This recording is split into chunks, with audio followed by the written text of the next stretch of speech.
What up, everyone? Big Kev back in the building. Today we're checking out another one from the Fat Electrician. Today's video is America obliterates half North Vietnam's MiG-21 fleet in 13 minutes. Operation Bolo. Don't forget to like and subscribe. Let's check it out.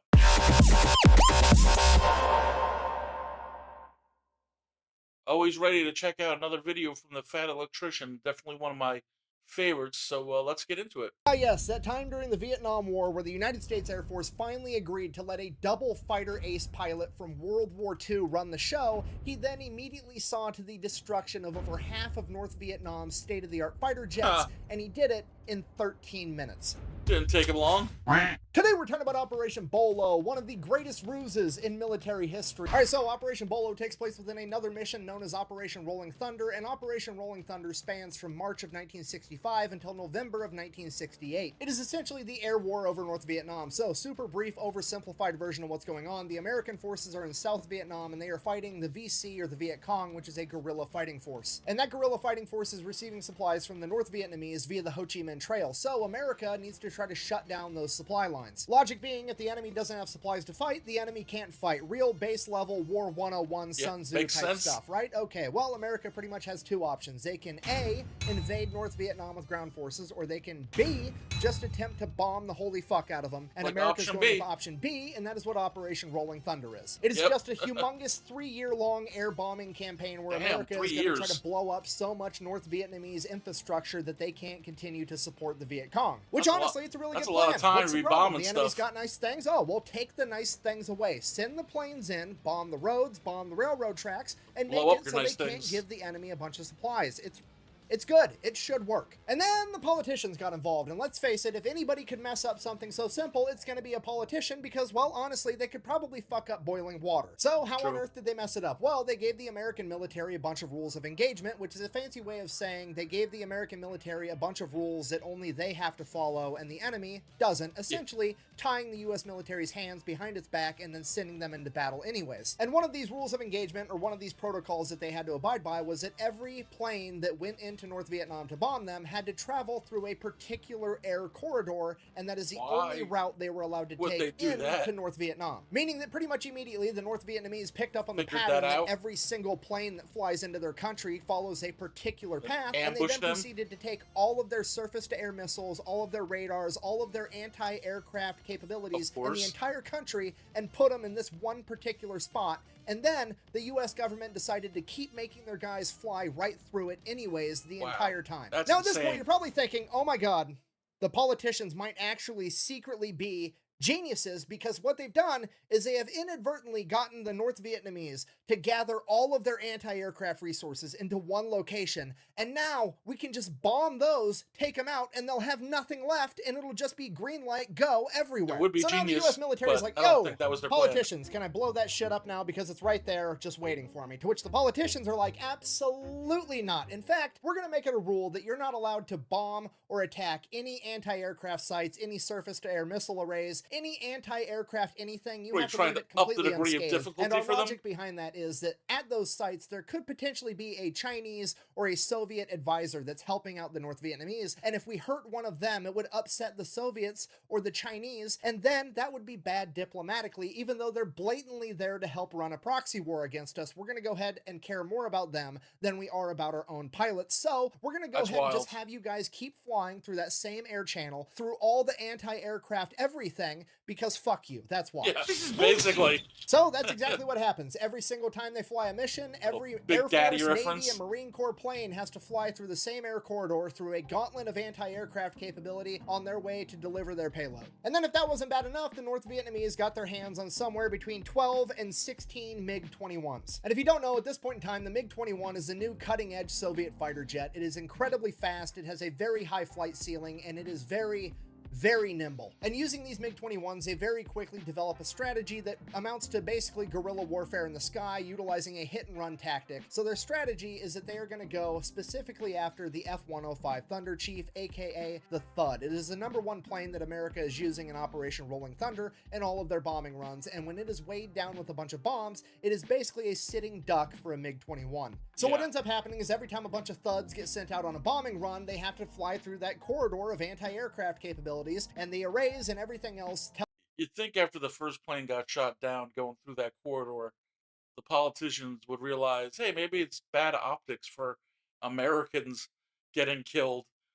Maybe we should prioritize them a little more, but apparently that was not the case. tells the enemy that it's a bunch of F-105s going on a bombing run, so they scramble the MiG-21s, they go up there, they intercept these F-105s, at which point one of two things can happen. The F-105s can continue on their bombing run and most likely get shot down by the MiG-21s, or they can drop their payload just over the jungle randomly in the middle of nowhere, not on target, and then make an escape and live. And bear in mind, the North Vietnamese only have a couple of these fighter jets, and they're fighting a war of attrition against a much larger industrial force like America, so they are more than happy to send a plane up there, burn a little bit of fuel, get the Americans to drop tens or hundreds or millions of dollars worth of bombs on the middle of nothing, waste all their money, waste all their time, and then take their planes and land. They don't need to go out there and waste all their missiles and risk their planes. They're just going to get the Americans to waste all of their bombs on nothing. And I know what you're thinking. That seems like a pretty easy problem. What if we just bombed the MiGs while they were on the ground? Or what if we bombed the airfields that they were coming from? That way they couldn't even take off.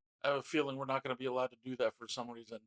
Well, luckily we have politicians to step in and tell us once again, you're not allowed to bomb those either because there could potentially be an advisor from China or the USSR there. So leave those alone too. You're only allowed to take out enemy planes when they're in the air. To which the US military is like, okay. Pretty soon they're going to be like, in order to bomb someone, they're going to have to show you their ID showing that they're, from Vietnam, and only at that point can you actually bomb them. Okay, I guess we'll do literally the only thing we can do. We'll just send up our fighter jet, the F-4 Phantom II, and try to go toe-to-toe with the MiGs. Okay, so the stage is set. We have one of the sexiest airplanes of all time, the American F-4 Phantom II, going toe-to-toe with the Soviet MiG-21. Okay, here's what I need you to understand about this matchup. This is pretty much the golden era of military planes, okay, in my opinion. It's right before stealth technology came out and planes started to get a little bit slower because they could be sneaky. Now, no. Planes built during this period were just straight up, let's be fast as fuck and carry a ton of firepower. It's the hot rod era of military planes. And both of these planes are built on that doctrine. The F-4 Phantom tops out at like 1,400 miles an hour. The MiG-21 tops out at like 1,300 miles an hour. The F-4 Phantom is like twice the size of the MiG-21. It's got a way bigger fuel tank. It's got way more range. It can carry a lot more payload.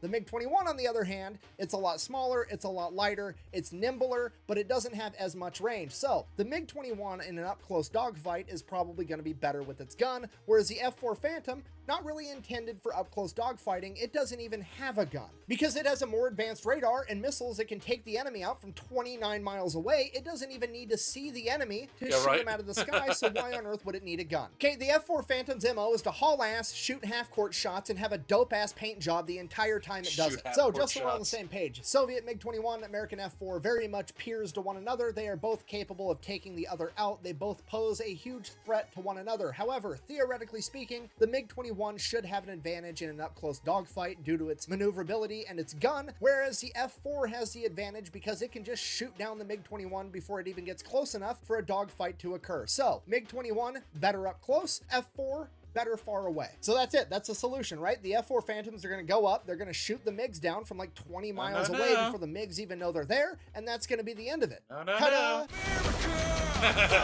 Luckily for the North Vietnamese, the American politicians step in yet again with another exciting rule of engagement. Cool. Guess what? You're not allowed to shoot at enemy aircrafts until you have visual confirmation that it is an enemy aircraft. Wow. Translation, the American F-4 pilots literally are not allowed to start fighting the MiG-21s until the MiG-21s have the advantage. Basically, until like your all your capabilities that make you better than the MiG-21 no longer matter, and now you're going right into their advantage of a dogfight. Cool. Sounds super dope. Hopefully they thought to put some guns on those planes to make up for that. Which is absolutely insane to think about. Like, literally the equivalent of walking up to an infantryman and being like, hey, here's a sniper rifle. Also, you're not allowed to shoot people with it. You're only allowed to use the bayonet. And there's no bayonet because we didn't design it with a bayonet lug because it's only designed to shoot people from really far away. Get bent. And just in case that wasn't bad enough, what makes this even worse is the fact that most of the F-4 pilots are only trained on the American F-4, which wasn't really designed for up-close dogfighting with a gun because it doesn't have a gun. So most of them don't really know how to conduct an up-close dogfight because they've never been trained to do it, because that's not what their plane is supposed to fucking do. So there's really no good answer, and this goes on for a little while, where basically the F-105s go up, the MiG-21s go up, intercept, the F-105s are then forced to drop all their bombs in the middle of nowhere and take off just so they can survive. The MiG-21s then go and land, and that just repeats itself ad nauseum. But then in September of 1966, something happened that would change everything, because the 8th Fighter Wing out of Udong Thai Royal Air Force Base would get a new commander, and that commander was none other than the legendary fighter pilot, Colonel Robin Olds. And I mean, you can know nothing about this guy, and you already know he's the main character. I mean, look at the lip sweater on this man. It's the most magnificent taco flosser I've ever seen in my entire life. Okay, let me break this down for you. Anytime you've ever seen a movie with the cool bad boy character that doesn't follow the rules, it's also a fighter pilot, it's based off of this guy, whether you know it or not. Okay, I want you to understand the gravity of the situation here. This man's mother passed away when he was 4 years old, and he was raised by a single father that was also a full-time Army pilot and a World War I veteran. This guy was essentially bred to be a fighter pilot. He went to West Point, where he became an All-American football player at 6'2", 250 pounds. He then went on to become a fighter pilot in World War II. Now, if you shoot down 5 or more enemy planes, you become an ace pilot. It's kind of a really big deal. And Robin Olds was a double ace in World War II. This man literally prestiged in the most extreme air-to-air combat the world has ever seen, and he's about to become a triple ace in Vietnam. And at the age of 44, nonetheless. How's the old saying go? Beware of an old man in a young man's game. Yeah, this is the main character for sure. And like most great main characters, Robin Olds has a lot of very high-ranking people that don't really like him that much, mostly because he's not afraid to ruffle a couple of feathers to get his point across. Yeah, it doesn't seem like he takes a lot of crap from anybody. And most recently, the argument that he's been having with the establishment is the fact that the F-4 Phantom, the main fighter jet for the United States military, should probably have a gun on it. He also has an issue with how these new pilots are being trained, because they're not really being trained how to actually dogfight. They're just being trained how to haul ass, intercept a plane, and shoot a missile at it, as opposed to actually getting into a close quarters fight. And the chain of command is basically telling Robin Olds, like, hey, look, you're old. They don't do it like that anymore. You were fighting in World War II in P-51 Mustangs and P-38 Lightnings. This is not what's going on anymore. These kids are flying F-4 Phantoms that can fly at 1,400 miles an hour and shoot missiles and take out targets from 30 miles away. We don't need to teach them up-close dogfighting anymore, because they're never actually going to use it, because the technology eliminates the need for that. But you know what technology doesn't fix? Politicians being fucking stupid. So now everybody has to fight like it's World War II in a dogfight, because they're not allowed to use the technology the way they're supposed to, because politicians that don't understand what they're talking about get to make up all the rules. So the choices people have made during history, like politicians and stuff, baffles the minds looking back on some of the things they come up with. I mean, I don't know what their reasoning was behind limiting basically everything they were able to do, you know, out of fear of upsetting China and Russia. But oh my God, I mean, it's crazy. Now they're sending Robin Olds to go take over command of the 8th Fighter Wing. He shows up and immediately earns everybody's respect. Keyword, earns it.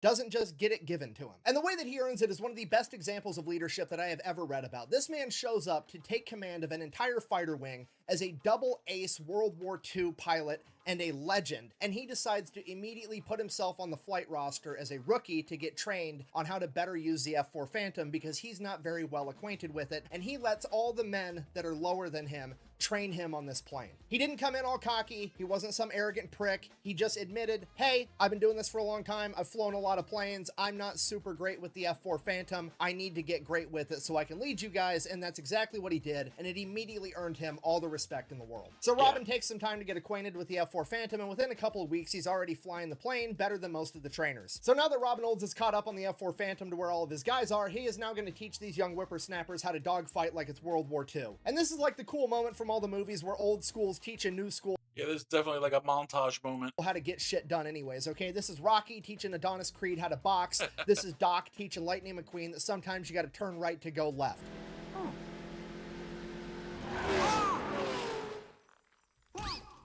And while all of this is happening, Robin Olds, in another great display of leadership, realizes that there's not enough of him to go around, and he needs backup. He needs another badass World War II era pilot to come over and help him get these guys ready. So Olds calls in a couple of favors, gets one of his longtime friends transferred over to the 8th Fighter Wing to help him run the show, and that friend is none other than the legendary pilot Daniel Chappie James Jr., aka the Black Eagle. Okay, in the late 1930s, early 1940s, this man was Good a nickname. civilian pilot at the Tuskegee Institute that was contracted by the U.S. government to train U.S. pilots how to fly. Okay, if you're not picking up what I'm putting down, I'm trying to tell you this is the man that trained the famous Tuskegee Airmen from World War II before eventually enlisting and becoming one himself in 1943. After enlisting, he became an officer, at which point he was deemed too valuable as a trainer, so that's what he did for the duration of World War II, continued to train an entire generation of fighter pilots, and never actually saw combat himself. Then, in Korea, he would fly over 100 combat missions before working at the Pentagon, where he would end up meeting Robin Olds. After this, he goes on to become the first black man to become a 4-star general in the United States military. This man is also a complete badass, so Uncle Sam is essentially playing Operation Bolo on co-op mode with 2 main characters on the field. So, Chappie shows up to the 8th Fighter Wing, is reunited with his old friend Robin Olds. They become this extremely effective chain of command, and they are absolutely loved by all of their subordinates. Because of that, this leadership duo is given a nickname that is originally intended as a term of endearment, although by today's standards is probably not very politically correct, and that nickname was Black Man and Robin. Now, all this happens in like the span of 3 months. So, December 1966, they're running combat operations, and Robin Olds finally gets an idea of how to stop these new badass MiG-21s. By this point, Robin Olds is completely caught on to the MiG-21's entire strategy. They have zero interest in actually fighting with the F-4s, which is driving Robin Olds nuts because he's a World War II era fighter pilot. That's exactly the type of shit that he's into. These MiG-21 pilots, however, just want to go up there, use guerrilla warfare tactics where they just either hit the F-105s or don't hit the F-105s and just convince them to drop their payload prematurely and waste everybody's time and then take back off.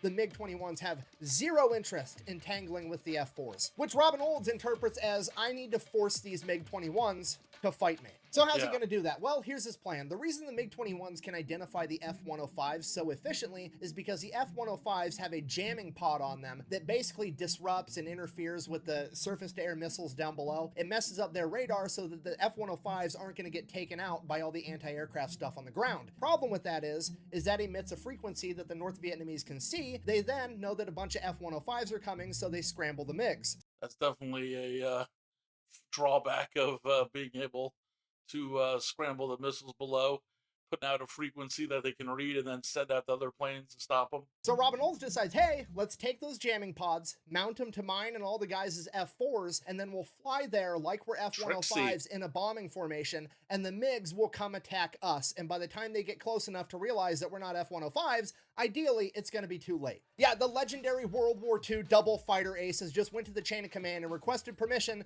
to execute the old Wile E. Coyote in a sheep costume to catch the Roadrunner strategy. Now, probably going to work, but there are a bunch of problems with this idea. Well, it never works for Wile E. Coyote. That's the problem, but it sounds like it will work in this case. Yeah, biggest problem right out of the gate is this doesn't solve the issue with rules of engagement, because remember, you're not allowed to fire on the enemy until you have visual confirmation that it is your enemy, and by then, the MiG-21s have an edge in air-to-air combat. Okay, not a big deal though, because Robin has a 2-step plan for that as well. Okay, step number 1, he knows that they only have 12 to 16 MiG-21s, so he's just gonna roll in with 28 F-4s, okay? Just completely overwhelm them, even if they do have an edge in air-to-air combat. Okay, step number 2, which is quite frankly the big ask, he wants the entire U.S. military to shut down all air operations over Southeast Asia while he conducts this operation. He wants the Army, the Air Force, the Navy, the Marine Corps, none of them to have any birds in the sky whatsoever. And his reason for that is so that he can bypass the rules of engagement. You see, the only reason the politicians are enforcing that rule of engagement where you have to have visual confirmation before you fire on an enemy plane is because there's a ton of planes in the air over Southeast Asia at all times, and Vietnam is already super controversial over in America, and the last thing the politicians want to have to deal with is headlines that an American plane shot down another American plane,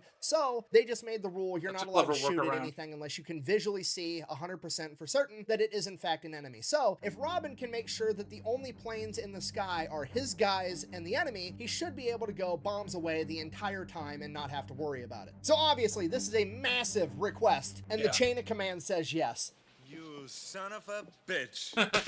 Okay, so now the last thing we got to figure out, how do we make sure that these MiG-21s don't slip away? Because they're so nimble and they're so fast, they could pull a tight maneuver and be back at base before we're going to be able to catch them. So how are we going to prevent that? As soon as the MiG-21s take off and get in the air, they're going to send half of the F-4s to haul ass past the entire future battlefield, and they're just going to do hot laps around the enemy airfield, making it so the enemy can't go to land without fighting through those F-4s first, which effectively is going to give the pilots of the MiG-21s 2 options. They can stand and fight the F-4s, retreat, and fight the other F4s, or they can retreat, have nowhere to land, and eventually run out of gas. And remember, the F4s have a much larger gas tank, so they are definitely going to run out of gas first. So it's a perfect plan. There's just one small problem left. How are we going to know when the MiG-21s take off and leave the airfield? Because if we send the F4s out too soon, then the MiG-21s won't take off at all, and then we can't bomb them on the ground, and it defeats the entire purpose of the mission. Easy problem to solve. We're going to get 2 spy planes, the C-130B2, aka the Silver Dawn. At this point in time, it is a state-of-the-art electronic warfare spy plane, and it's going to be able to receive all the enemy radio transmissions, so they're going to be able to tell as soon as the enemy MiG-21s take off. And obviously, given the fact that that was such an easy problem to solve, bureaucracy is obviously going to step in and make it extremely difficult, because the US military only has like 20 of these Silver Dawn spy planes, and while they are technically the property of the United States Air Force, they are directly under the command of the NSA, the National Security Agency, and they are super duper stingy about whoever gets to use these planes. Basically, the NSA gets final say as to whether or not this plane gets to participate in this mission, and that means that they're going to have to go through some stupid bureaucratic process where they ask for permission, it gets run up the chain of command like 30 people deep, and then finally some bureaucrat has to take responsibility. They're not going to do that because they don't want to put their ass on the line, so it's probably just going to be a big fat no, you can't use this plane, even though it's probably going to make the whole mission work. Now, this is normally the part of the story where the hero strategically transfers a piece of equipment to an alternate location so that he can get the job done. However, he doesn't have to do that, because what they do instead is decide to not tell the NSA anything. But what Mama don't know won't hurt her. And when I say they're not going to tell the NSA anything, I mean they are somehow going to keep it a secret from the NSA, the whole part of the story where the Navy, the Marine Corps, the Air Force, and the Army ground every single bird that's not on this mission. Yeah, right. They're going to somehow keep that a secret from the fucking spy agency so that they go ahead and send up their 2 Silver Dawns doing hot laps around the Gulf of Tonkin that they have going around every single day, so that those 2 planes are in the air participating on this mission, whether the NSA knows it or not. And then as soon as the mission kicks off, they're going to radio over to them and just have them tell them whether or not the MiG-21s took off. It's both genius and hilarious, because now, even if the NSA does find out after the fact and get all pissed off, all the Air Force chain of command has to do is be like, oh, you guys didn't get that memo? We sent it. At which point they're basically going to be forced to just drop the issue, because none of them are going to want to take responsibility for not passing along the memo that never actually got sent. So that's it. This mission gets approved. Operation Bolo is going to happen. So they hurry up, they get all the jamming pods off of F-105s, they mount them on the F-4s. And while that's going on, they schedule it with the entire US military, all 4 branches, that nobody is to have planes in the air on January 2nd, 1967, except for the NSA, of course. Somebody forgot to tell them. So January 2nd rolls around. The Silver Dawn spy planes are already in the air. The F-4s are on the airstrip with the jamming pods mounted, and they're ready to go. And it's fucking cloudy and overcast out, which is not good for this entire mission. But also, fuck it. There's nothing they can do. They have to run this mission right now. They shut down the skies over all of Southeast Asia. They're not going to get a second chance to do this. It has to happen right now, or it's never going to happen. But I mean, hey, it should all work out. I mean, even inside of the art of war, Sun Tzu once said, and I quote, "You can plan a pretty picnic, but you can't predict the weather." Wait a minute. That's very true. How did the lyrics to Miss Jackson get inside of my Sun Tzu book? I guess I was Andre 3000. I apologize.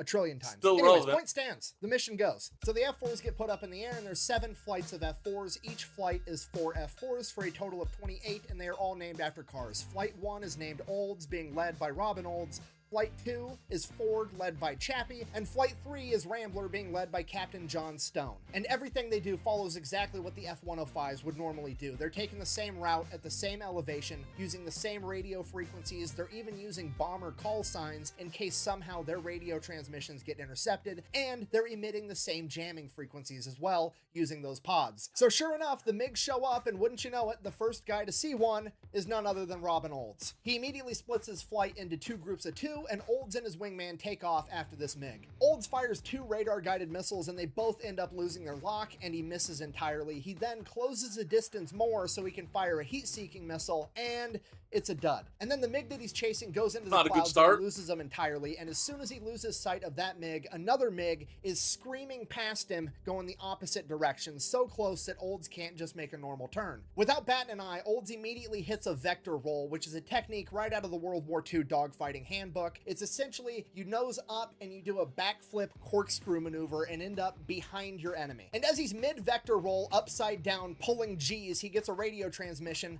from Captain Johnson of Rambler Group saying, "Hey, I just got into the battlefield. Where are you? I heard that you're engaging an enemy." 𝐄𝐪𝐻𝐿𝐷𝐻 finishes the vector roll, gets behind this MiG, radios back to Stone, finds your own, and then fires a missile and blows up the first MiG-21. This one's At this mine. point, the rest of the MiGs kind of figure out that the Americans have tricked them and they are now basically locked inside of the Thunderdome, and they're going to have to fight their way out to have any chance at all. You're and in trouble now. Thing devolves into one enormous dogfight. And remember, the other 4 flights aren't there yet. They're lagging behind a couple of minutes, so we still just have the original 3 flights of 𝐄𝐪𝐻𝐿𝐷𝐻, Ford, and Rambler for a total of 12 F4s going toe-to-toe with an unknown number of MiGs, potentially as many as 16. Now, cutting over to Ford flight, Chappie has a MiG on his tail and he has no idea because his radio is malfunctioning and he can't hear his wingman telling him, "Hey, you have an enemy on your tail." So his wingman does the only thing he can think of. He handles it by himself. Bear in mind, it is Chappie, the MiG, and then his teammate. So his teammate can't fire any missiles because he can't risk that missile accidentally locking onto Chappie. So he has to perform another vector roll. He noses up, does a corkscrew, backflips,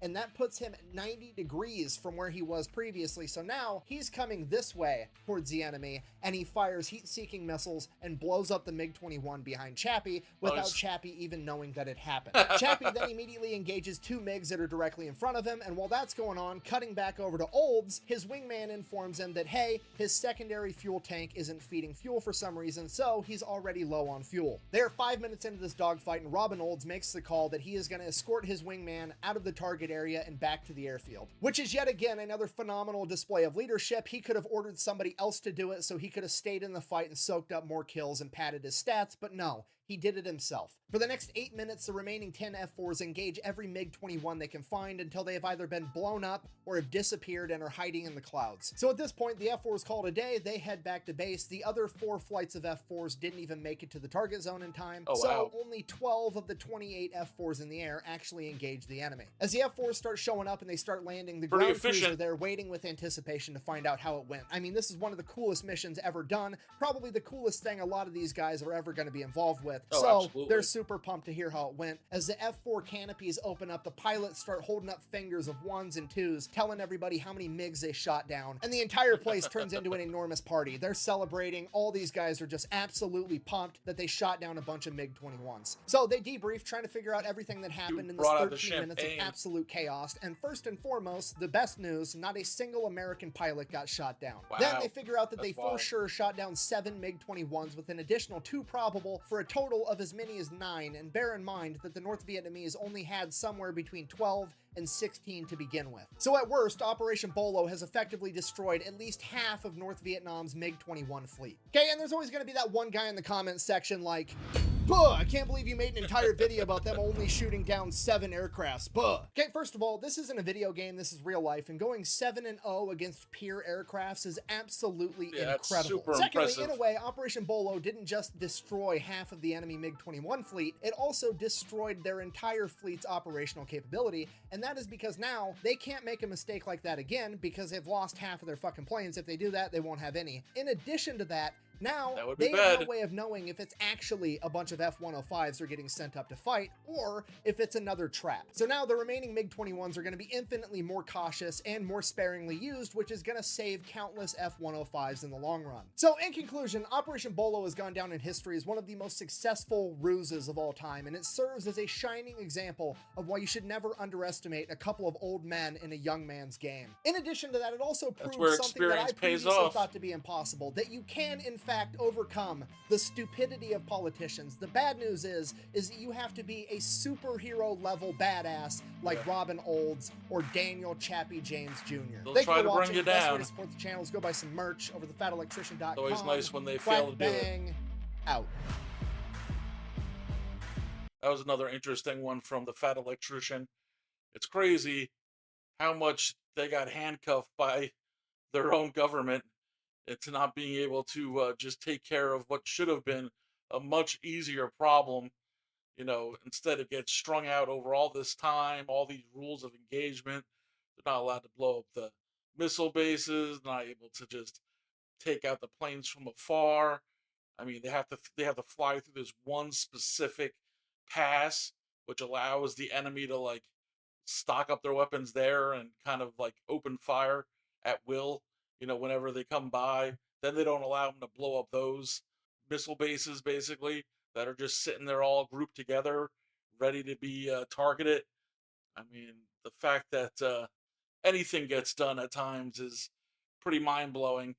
And luckily, you get, people like the two in this video who are able to come up with plans and fight back against the system and think up clever ways to kind of skirt the rules without just outright breaking them. Except for probably telling NASA that definitely seems like it would be against the rules. But what can you got to break a few eggs sometimes. Let me know what you thought of this one in the comments below. What's your favorite Fat Electrician video? Is it this one or